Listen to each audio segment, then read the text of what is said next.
बिस्मिल्लाहिर्रहमानिर्रहीम। मैं हूँ आपकी उर्दू की टीचर। खुशामदीद करते हैं हम बुकमान पब्लिकेशंस को, और हम लेकर आए हैं अल्फ़ा सीरीज़ की फूल उर्दू तस्वीरी कायदा पहला कदम।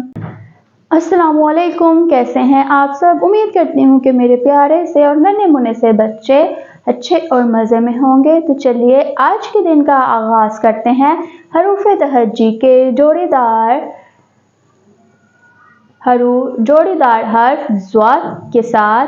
कल हमने इसका जोड़ीदार स्वाद पढ़ा था, आज हम ज़ाद पढ़ेंगे तो हमारी ये जोड़ी मुकम्मल हो जाएगी। तो आइए मेरे साथ पढ़ते हैं ज़्वाद को। ज़्वाद ज़ईफ़, ज़ईफ़ कहते हैं बुजुर्ग लोगों को। ज़्वाद ज़ईफ़।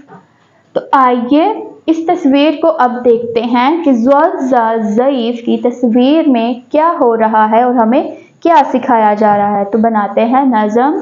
हो मेरा काम गरीबों की हमायत करना, दर्दमंदों से ज़ईफ़ों से मोहब्बत करना। मेरे अल्लाह हर बुराई से बचाना मुझको, नेक जो राह हो उस पे चलाना मुझको। इस नज़म को सुनकर आपको कुछ सुना सुना लग रहा होगा। ये वही नज़म है जो आप लोग अपनी स्कूल असेंबली में दुआ के टाइम पढ़ते हैं।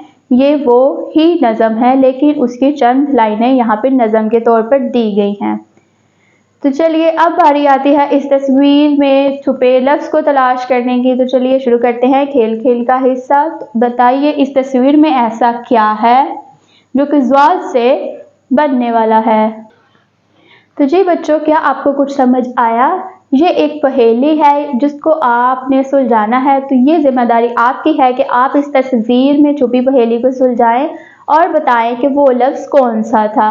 तो आइए अब बारी आती है प्यारे बच्चों की तरबियत की, कुछ अच्छा और कुछ नया सीखने की, जो कि आज की अच्छी बात है। प्यारे बच्चों, ज़ईफ़ लोगों की हमेशा मदद करें और उनका एहतराम करें। ज़ईफ़ लोग, जैसा मैं जो कि आपको बताया कि बुज़ुर्ग लोगों को कहते हैं, जैसे कि आपके नाना नानी दादा दादी लोग होते हैं बूढ़े, उनको ज़ईफ़ कहते हैं। उनकी हमेशा मदद किया करें और एहतराम किया करें। चलिए सबक के आखिरी हिस्से की तरफ, जो कि है लिसानी मश्क। ज़्वाद की क्या आवाज़ है? क्या आप बता सकते हैं क्या आवाज़ हो सकती है? ज़ईफ़ किसे कहते हैं? इस सबक में मैंने आपको 2 से 3 बार बताया कि ज़ईफ़ किसे कहते हैं। तो उम्मीद करती हूँ कि आपको पता चल गया होगा ज़ईफ़ किसे कहते हैं। ये क्लास में मौजूद अपनी टीचर को बताइए कि ज़ईफ़ किसे कहते हैं। ये था हमारा आज का ज़्वाद का मुकम्मल सबक। कल हमने स्वाद पढ़ा था, आज हमने ज़्वाद पढ़ा। आज हमने हरूफ़े तहज्जी की एक और जोड़ी मुकम्मल पढ़ ली है। तो चलिए हम आपसे मिलेंगे अगले हरूफ़े तहज्जी की जोड़ियों के साथ। तब तक के लिए अल्लाह हाफ़िज़।